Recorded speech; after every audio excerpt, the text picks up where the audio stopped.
วันนี้เป็นมางานบวชอยู่วัดมอริสบวชเขาเย็นเด้อพวกที่ชื่อคณะเขาอันก็ต้องการอยู่มาจากอินเดียสบายดิสบายดิโอ้ยว่าจะบอกว่าถ้าพูดจะมาวันนี้ที่เนาะจักเด้อบุกงูเลยยินมาว่าจะมาอยู่มากับบวชฮอดดิมาผู้เดียวปะ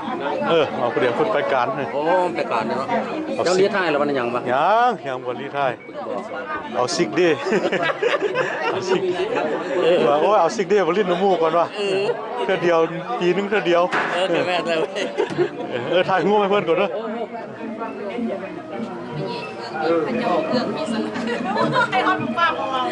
ถ่ายนางงามๆเด้อ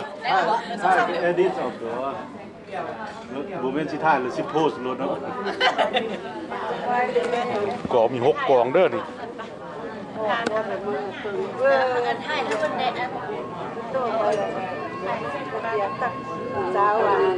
กำลังซัดเข้ามาซาหาบอกหมดโอ้นี่มันย่อแท้สบายดีหวยไปการวะไข่เมื่อวานนี้มาเมื่อวานมือแรงสิไปอยู่ค่อยคอซิกไอ้จั่วกำลังสั่นเข้าเดี๋ยวนี้เป็นไอ้จั่วจะน่าจะเป็นครูบาแล้ว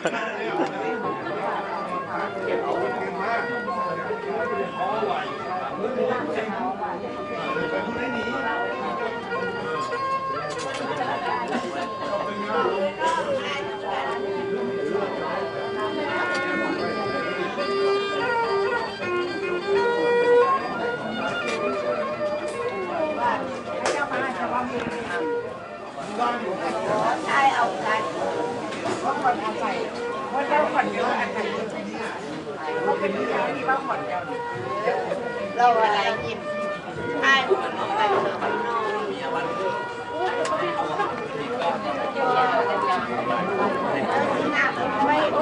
แต่หนังได้นี่หัวมันเลยหมดสักเจ้าที่ให้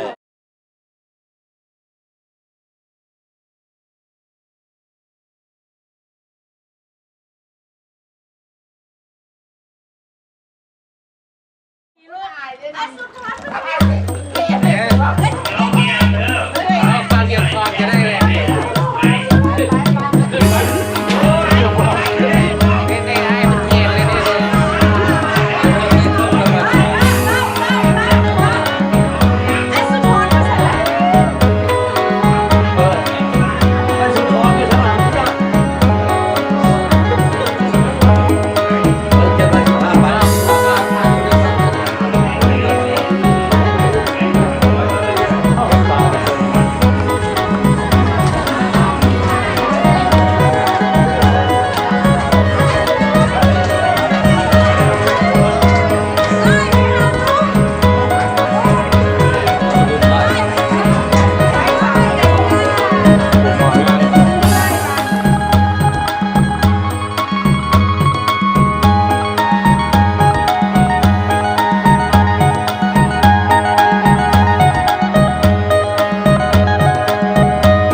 วงดนตรีก็นั่งเงียบสนิทบ่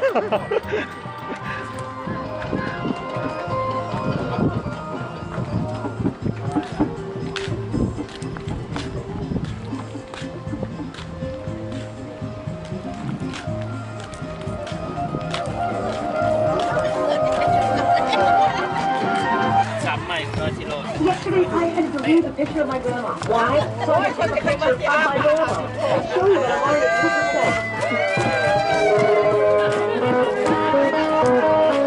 ใครเด้อ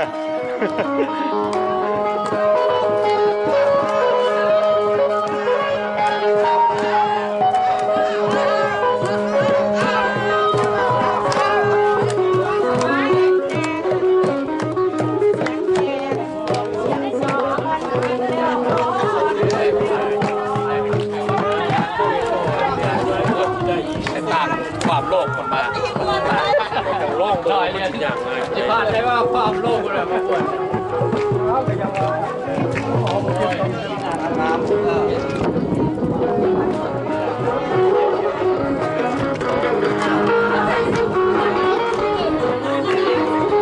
มันจะขึ้นได้มาเนี่ยนะ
ครับเป็น